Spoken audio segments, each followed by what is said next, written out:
¿Qué tal? ¿Cómo les va? Bienvenidos. Yo soy Max Espejel y esto es Agenda Verde. Hoy los llevaremos a un santuario único en el estado de Durango.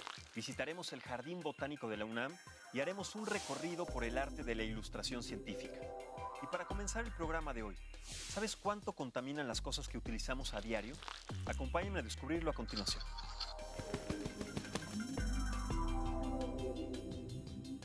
En junio de 2018, una pequeña ballena piloto llegó a las costas de Tailandia, moribunda. Unos veterinarios trataron de rescatarla cuando comenzó a vomitar. Lo que vomitó fueron 5 bolsas de plástico. 5 días después, la ballena murió y en la necropsia encontraron cerca de 8 kilos de plástico en su interior, en forma de 80 bolsas de compras y otros plásticos. En este planeta todos nos estamos ahogando en plástico. Se estima que en el mundo cada año se utilizan 1 billón, es decir, 1 millón de millones de bolsas de plástico, cuya vida útil promedio es de 15 minutos. Cada año, alrededor de 9 millones de toneladas de plástico llegan a los océanos. Y su vida media ahí se estima que será de 450 años y para siempre. Algunos países están tomando medidas para controlar la crisis de plásticos. En México, este año, Veracruz aprobó una ley para prohibir en tiendas y restaurantes los popotes y las bolsas de plástico que no sean biodegradables. De hecho, en la Ciudad de México, desde 2009, hay una ley que prohibió que los establecimientos regalen bolsas de plástico a sus clientes, a menos que sean biodegradables. Entonces, ¿qué habrá pasado con eso? Mientras tanto, procura comprar productos que no tengan envases de plástico. Prefiere los de cartón, vidrio o metal. Y si compras envases de plástico, reutilízalos. Ahorrarás dinero y le harás un gran favor al planeta. ¿A qué le suena la palabra okapi? Esto fue lo que nos dijeron. ¿Un qué? Okapi. Es un animal. ¿Como un tipo koala? O me suena como a nombre de algún árbol o de algún animal. ¿Alguna tradición? Me suena como una fruta muy exótica. No sé, me suena como un toporingo más o menos. Pues sí, ¿no? Puede ser. El okapi, aunque parezca cebra, es en realidad pariente de las jirafas. Son nativos de los bosques de la República Democrática del Congo. Son herbívoros, tienen las piernas y glúteos con rayas de color blanco y negro, pero sus cuerpos son de color pardo rojizo. Su sentido más desarrollado es el olfato, seguido del oído. Las crías tienen un amplio repertorio vocal para comunicarse con sus madres, pero los adultos tienden a ser mudos. Una de las pocas veces que emiten sonidos es cuando los machos buscan pareja durante la época de apareamiento. Entre 1995 y 2007, su población se redujo casi a la mitad por la reducción de su hábitat y la cacería furtiva. Lo impenetrable de su área de distribución impide saber de cuántos individuos se compone realmente la población de okapis. A pesar de ello, se le considera una especie vulnerable debido a su pequeña área de distribución. En el estado de Durango se encuentra la reserva de la biosfera La Michilía. El hábitat característico es un bosque mixto de encino-pino, aunque también existen pastizales. En este lugar podemos encontrar especies como el guajolote silvestre y el lobo mexicano. Vamos a conocerlo.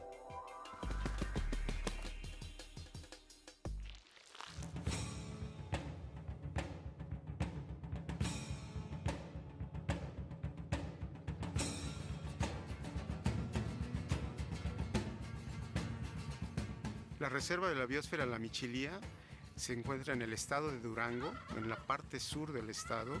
Es representativa de los bosques templados de la Sierra Madre Occidental. La Reserva de la Biosfera La Michilía, dentro de sus virtudes biológicas, es una área que alberga especies que están en la norma oficial, están legalmente protegidas, especies en peligro de extinción, especies claves y especies bastante carismáticas. Acerca del estatus del lobo mexicano, es una especie legalmente protegida, está enlistada en la norma oficial mexicana, la 059. y está en la categoría de extinto en vida libre y en serio peligro de extinción.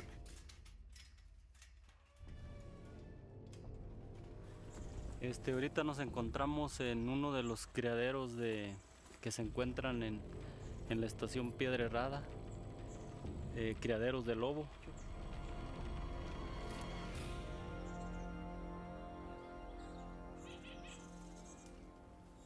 Este lobo es el lobo gris mexicano, es nacido aquí y su edad es de 13 años.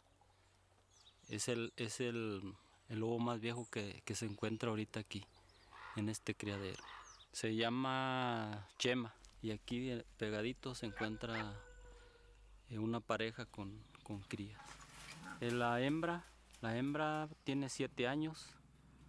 El papá, el macho, debe tener 3 años. Y hay lobos que nacieron el año pasado que ahorita tienen 1 año aproximadamente. 2 hembras y un macho. Estos tienen 1 mes con 11 días. Entonces, a nivel mundial, los lobos se han estado recuperando y hemos estado recuperando territorios. Y a nivel nacional, nosotros comenzamos las liberaciones en vida silvestre en el 2011. Y aquí nosotros hacemos todo un trabajo alrededor de las condiciones para liberar, y cuando los animales salen, cuando los lobos salen a vida libre, como que ya es mucha su responsabilidad. Depende de sus habilidades de cazador, de sus habilidades para tomar decisiones, de si se mantienen en grupo social o deciden ser solitario. Son decisiones que todos los depredadores toman. Entonces, y esos tienen consecuencia. Y nuestro objetivo es que el lobo mexicano se restablezca con poblaciones silvestres en el mediano plazo. De hecho, estos animales que ahorita están en reproducción, los que tienen cachorritos, son candidatos a ser liberados. Entonces, si tenemos la zona en los próximos meses donde liberarlos, se van con cachorros y estos, por sus características genéticas, porque la hembra ya es su segundo evento, ha sido exitosa. Y ahorita tenemos animales que están sobreviviendo, y el año pasado se tuvieron la primera camada de lobo mexicano nacida en vida libre, lo cual es un éxito enorme.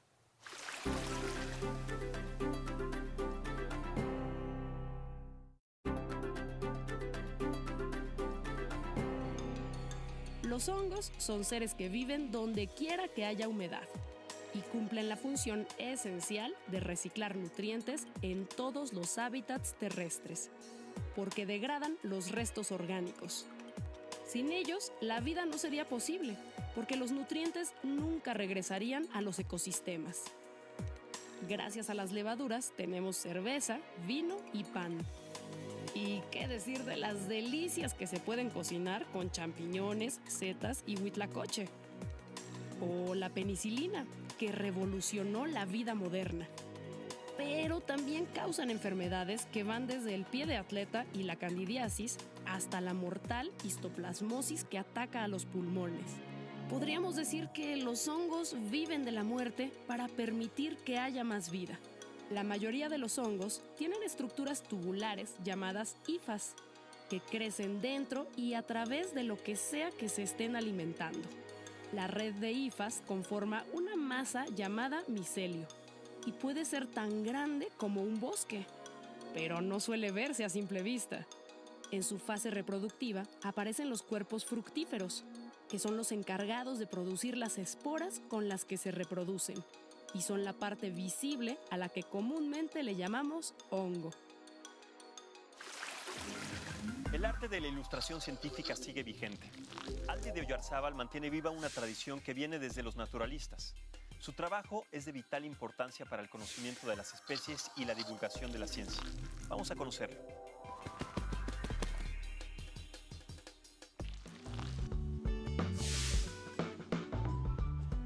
Siempre me ha gustado la naturaleza, más que la biología como ciencia, salir al campo y estar en contacto con los elementos que no han sido todavía manipulados por la raza humana, pero también desde niño me gustó dibujar.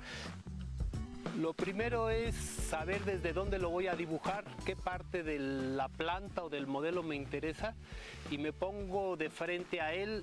Entonces empieza por hacer movimiento, trazos ligeros que me indican cuál es el gesto del modelo. Después, sobre ese mismo esquema, empiezo a trabajar con más puntualidad y trato de subir el dibujo poco a poco en intensidad, haciéndolo de dentro hacia afuera. En cuanto lo tengo asegurado en lápiz, borro lo que no es importante y paso a trabajarlo con acuarela. Tuve que elegir una carrera y aproveché que un amigo iba a la Metropolitana de Iztapalapa y me dijo que ahí se podía bucear y el curso no costaba.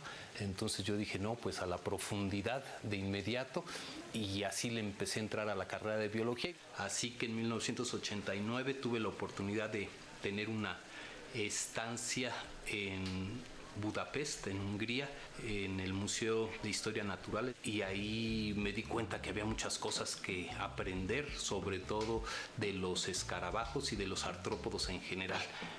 Entonces después ya regresé a México, seguí trabajando en la universidad y tuve la oportunidad de llevar a cabo una maestría en el Colegio Real de Londres de Arte, en donde durante 2 años estuve dibujando naturaleza con especialistas que me apoyaron mucho y empecé a desarrollar un estilo que se basa en poder observar desde el microscopio y agrandar esas imágenes para poder revelar sus secretos y que puedan comunicarse a un mayor número de personas.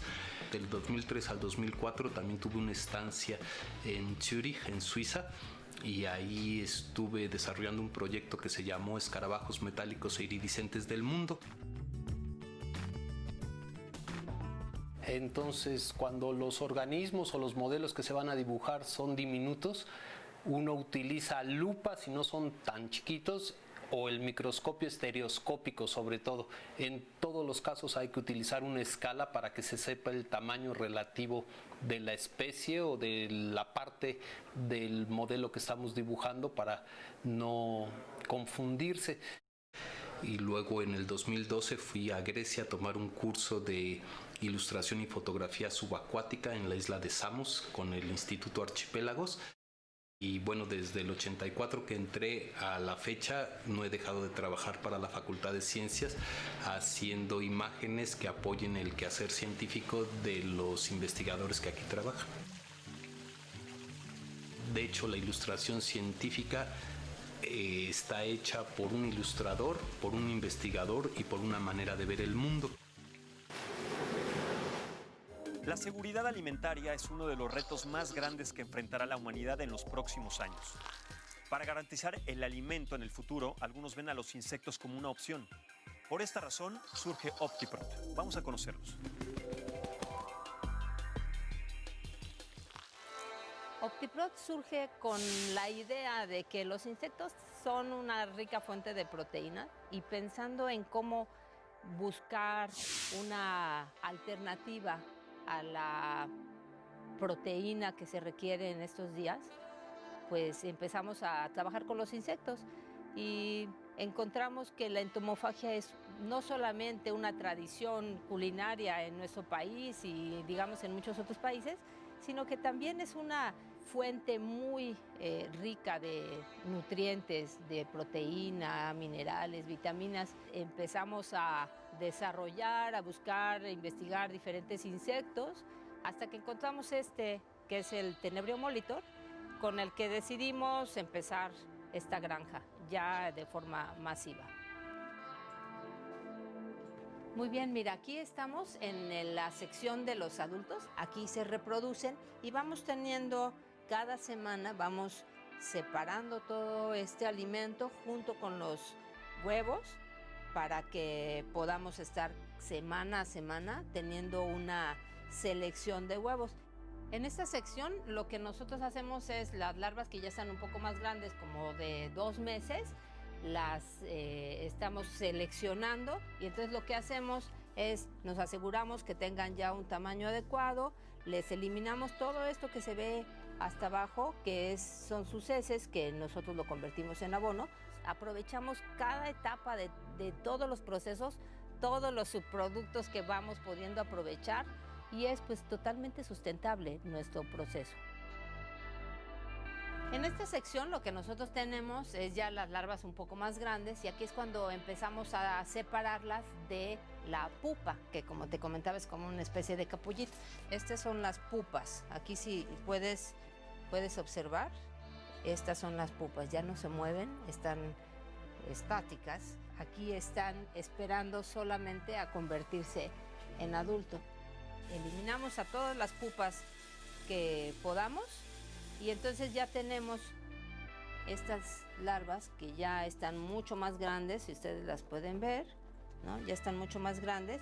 Y aquí después tenemos todavía que seleccionar las que estén de mejor tamaño. Y estas, así como están, ya se pasan directamente a la máquina para que las podamos separar por tamaños.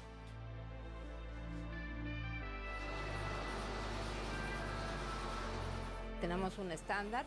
Nuestras larvas tienen que medir 2.5 centímetros más o menos y tener un peso para que nosotros sepamos que tiene esa cantidad de nutrientes.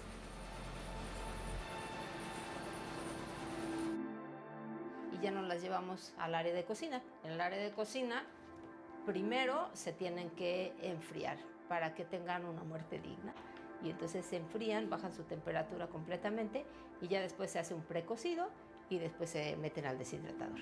Un objetivo que es básicamente social es poder llevar a las comunidades rurales o digamos que más necesitadas unos kits de como una mini granjita que ellos puedan estar produciendo su alimento para poderlo consumir todos los días. Ocuili es tan versátil que lo podemos mezclar con cualquier cosa, con dulce, con salado. Tienen como un leve sabor a nuez. La nuez pues combina con cualquier cosa. Lo podemos poner con fruta, en licuados, en una avena, en cualquier ensalada. Así en polvo se puede mezclar para hacer pasteles, para hacer panquecitos, incluso tortillas. También cuando lo tenemos entero lo podemos pues poner sobre las ensaladas, aquí como en este caso unas ricas tostadas o en quesadillas con queso, sabe delicioso. Entonces realmente podemos ocuparlo como a los que no se les antoja comérselo entero, pues lo pueden comer en polvo y tienen esa parte de la nutrición. Buen provecho.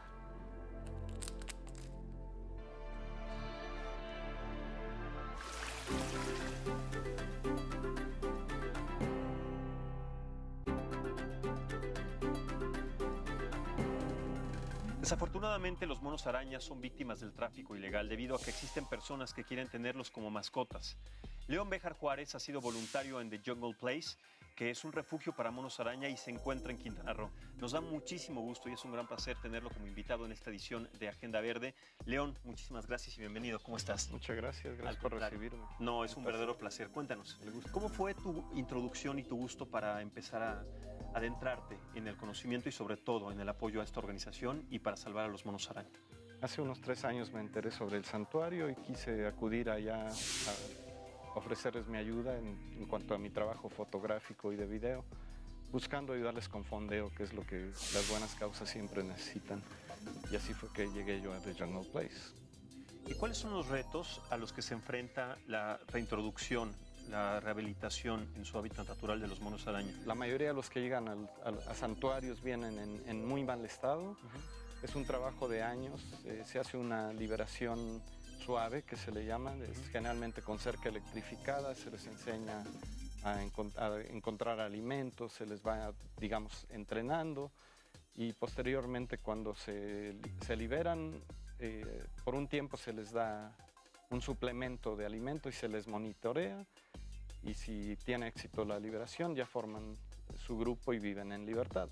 Lo lamentable es que hay un gran problema de cazadores furtivos, se les consume como alimento aún. Y en el santuario escuchamos en la noche los disparos de rifle de bajo calibre que nos indican posiblemente lo que estén cazando son los monitos que están dormidos y nos hace sentir muy mal.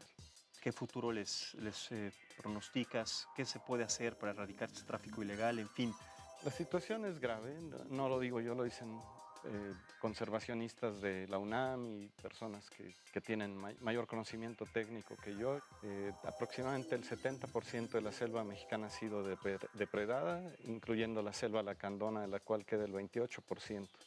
Debería de generarse una conciencia en la sociedad para no comprar a estos ejemplares de monos como mascotas, porque no son mascotas. Al traficarse un ejemplar, se lo tienen que quitar a la madre. También intervienen los machos del grupo. Entonces, por cada monito que llega a venderse en un mercado, en un tianguis, quizá fallecieron 20 ejemplares. Y de los que se trafican, digamos de 10 que se traficaron, quizá uno llegue vivo. Entonces ya son unos números desproporcionados y muy tristes. Me gustaría que, en base a tu experiencia, le dieras un mensaje a la gente de por qué es importante no tenerlos como mascotas. Sí, gracias por la oportunidad. Por favor, le pido a nuestro auditorio, no compren monos, no compren vida silvestre. Pensarán que un monito como mascota es muy lindo y lo son, pero una vez que crecen se vuelven agresivos, pueden ser un peligro para ustedes, para su familia. Además de esto, ustedes están fomentando el tráfico ilegal al adquirir un ejemplar de estos. Ayúdenlos a permanecer en su medio, ellos se lo merecen, ellos estaban primero, nosotros nos estamos metiendo. Muchas gracias, León, nuevamente. Encantado. Igualmente, León, gracias y bienvenido. Muchas gracias. Continuamos con más información aquí en esta edición de Agenda Verde, no se muevan. El Jardín Botánico de la UNAM es el segundo jardín botánico más antiguo del país. Tiene una colección de 1,600 especies de plantas de diferentes ecosistemas. De ellas, hay más de 300 amenazadas o en peligro de extinción.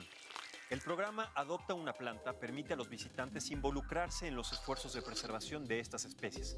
Vamos a continuación a conocer este maravilloso lugar.